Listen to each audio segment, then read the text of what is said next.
Laure, spectatrice de la chaîne, m'a demandé s'il était possible de faire un tirage de cartes au sujet des jeux de hasard. Alors on pense à ces jeux vendus en France par la société qui s'appelle la Française des Jeux. Il s'agit par exemple du loto, il s'agit de choisir des numéros et puis ensuite il y a un tirage de numéros en direct. Évidemment, si on a trouvé les bons numéros, on gagne une somme formidable. Si on a trouvé quelques numéros, mais pas tous, on gagne un peu moins, ainsi de suite. Mais il y a également d'autres jeux, des jeux de grattage par exemple, qui sont eux aussi vendus par la Française des Jeux. Il semblerait que Laure ait quelques doutes sur l'honnêteté de ce business-là. Alors, l'honnêteté et puis peut-être aussi la finalité, je ne sais pas. En tout cas, on peut toujours interroger les cartes à ce sujet et on va voir ce qu'elles suggèrent. J'interroge le tarot de Marseille.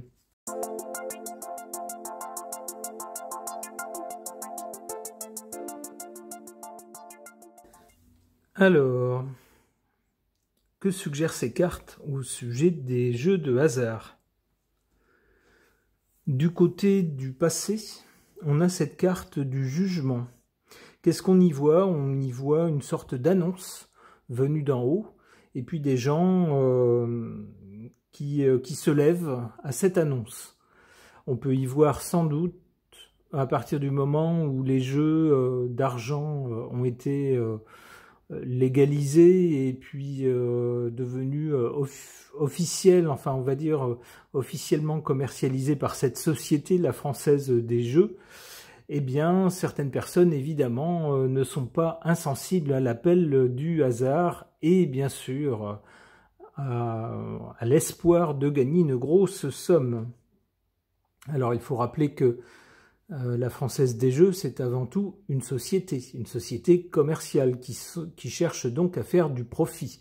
Donc même si vous gagnez le gros lot, eh ben, le gros lot, ça sera toujours moins que tout ce que cette société gagne en vendant tous ses billets. C'est logique, c'est le principe.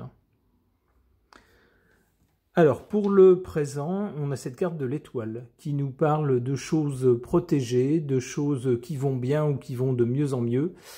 Oui, en période de crise, on a peut-être des gens qui ne savent pas trop comment s'en sortir financièrement en regardant les possibilités, ce que disent les uns les autres, ils ne savent pas trop, rien n'a l'air d'être parfait, et puis ils se disent « ben, je peux peut-être tenter ma chance au jeu, on ne sait jamais, des fois que je gagnerai ». Il y a peut-être, paradoxalement, peut-être plus de joueurs en période délicate, comme maintenant, que dans des périodes où tout va bien. C'est tout à fait possible. D'où cette carte de l'étoile, pour la Française des Jeux, tout va bien. Mais ça durera peut-être pas éternellement. On voit du côté de l'avenir la Maison Dieu qui représente un choc violent. Ça peut être une catastrophe, un écroulement, une explosion, en tout cas un événement soudain et violent. Qui sait, peut-être qu'à l'avenir, les jeux de hasard seront réglementés différemment de maintenant. Et ça pourrait être un choc justement pour la Française des Jeux. Ça pourrait être ça le sens de cette carte. On verra avec d'autres cartes.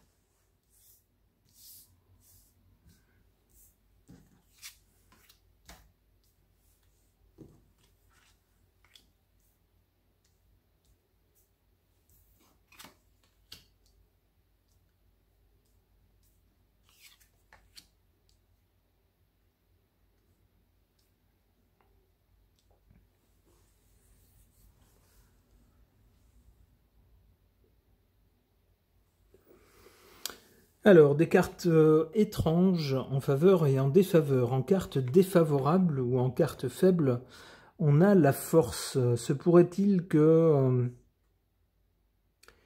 les jeux de hasard, même s'ils ont le vent en poupe, on le voit avec l'étoile ici qui protège en fait ces jeux, se pourrait-il qu'ils n'aient pas la force de leur côté, c'est-à-dire qu'ils soient très critiqués?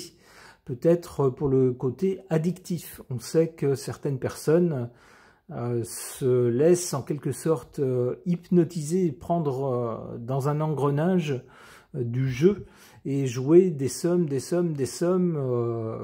jusqu'à jouer des sommes complètement déraisonnables qui finissent par les mettre sur la paille.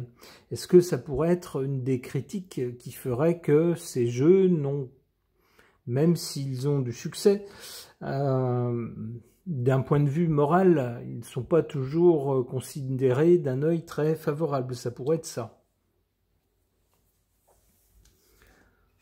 En revanche, en faveur de ces jeux, on a cette carte du chariot, où on a bien quelqu'un qui, en quelque sorte, donne un coup de rêne pour faire avancer les chevaux. Les chevaux, il y a un côté animal, j'y verrais l'instinct.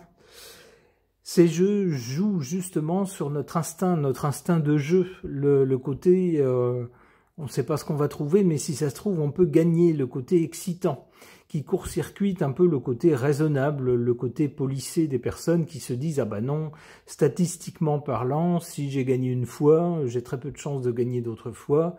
Et puis c'est quelque chose qui est fait de toute façon pour gagner plus que ce que ça va distribuer aux joueurs, donc statistiquement, je perds. » Eh bien non, la plupart des joueurs n'ont pas ce raisonnement très mental, mais se laissent aller plutôt à l'excitation du moment, à l'instinct du moment, donnent un coup de rêne, ou plutôt un coup de jeton, ou un coup de pièces de monnaie, ou je ne sais pas comment on peut payer maintenant, peut-être avec une carte bancaire sans contact.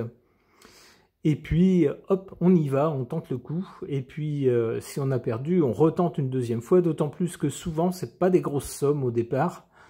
On peut commencer à jouer avec de toutes petites sommes, donc on se dit, bah c'est pas ça qui va me foutre sur la paille. Un billet une fois, non, mais si on en achète 10 ou 20 à la suite, et puis qu'on joue tous les jours, si, forcément. Au bout d'un moment, ça a un impact. Mais on voit avec cette carte-là que ce qui sauve cette française des jeux, c'est, en tout cas c'est comme ça que je comprends cette carte, ça joue sur le côté instinctif, sur le côté impulsion.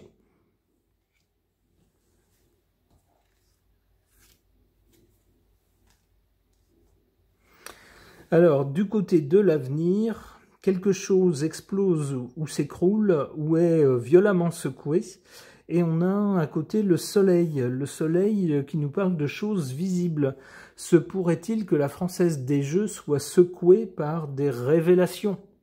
C'est-à-dire on rendrait quelque chose visible. Si on le rend visible à ce moment-là, c'est que c'était caché avant. Vous voyez, et ça aurait l'effet d'une bombe quasiment, c'est-à-dire d'un truc assez perturbant. Il y aurait donc ensuite un changement, ok, c'est assez logique, pour aller dans quel sens? Le pendu, une suspension. Alors, une suspension de quoi? Soit des jeux de hasard tout court, ou soit de cette société. D'accord. Eh bien voilà un scénario intéressant. Ok. Concernant le thème des jeux de hasard, en France, j'interroge mon oracle.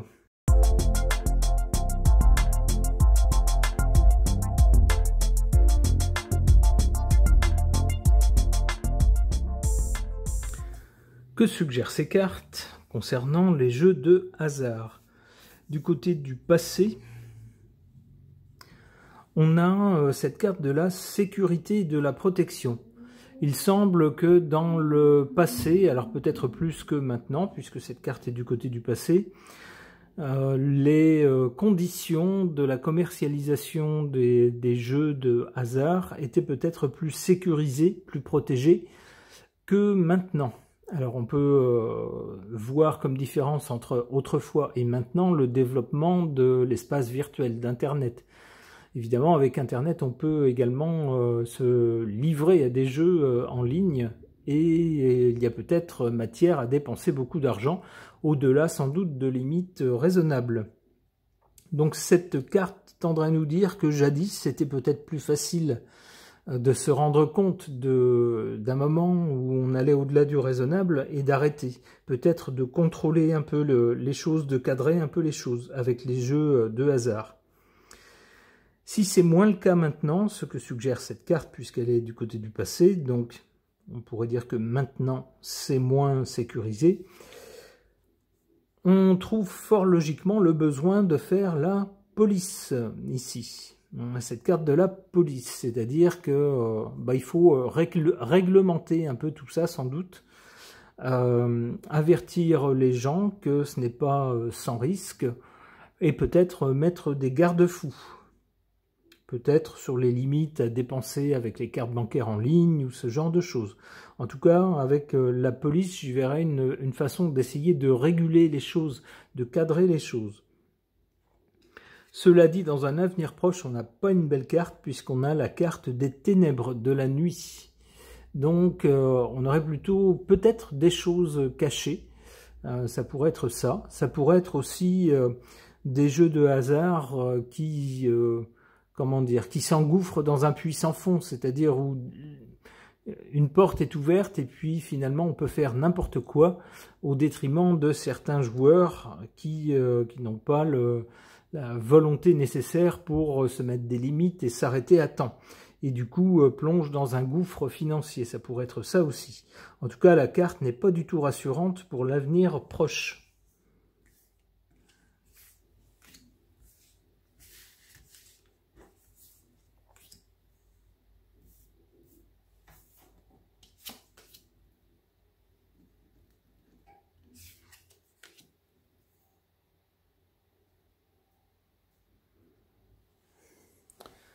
En carte défavorable, cette carte du plus de l'abondance. Bah ouais, c'est le problème de tous les joueurs compulsifs. C'est-à-dire qu'ils en veulent plus, ils ne savent pas s'arrêter. On en veut plus, surtout en plus... Alors, si on ne gagne pas, on se dit bah, « je vais pas gagner, mais ça va forcément arriver, il faut que je rejoue ».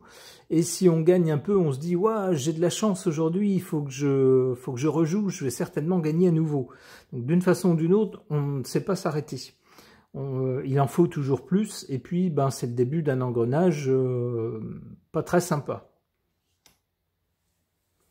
Donc, pour empêcher cela, on a cette carte ici en position favorable, cette carte de l'école et des études.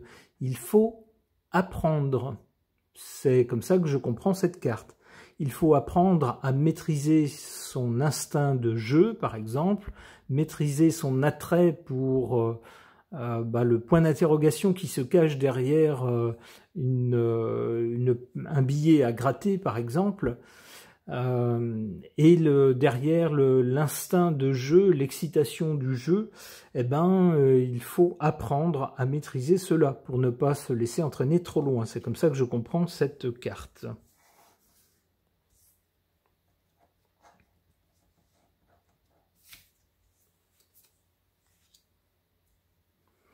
Oula, du côté de l'avenir, donc, pour nos jeux de hasard, on a d'abord, on l'a vu tout à l'heure, ici la nuit ou les ténèbres, donc quelque chose de pas joli, quelque chose de sombre ou quelque chose de caché.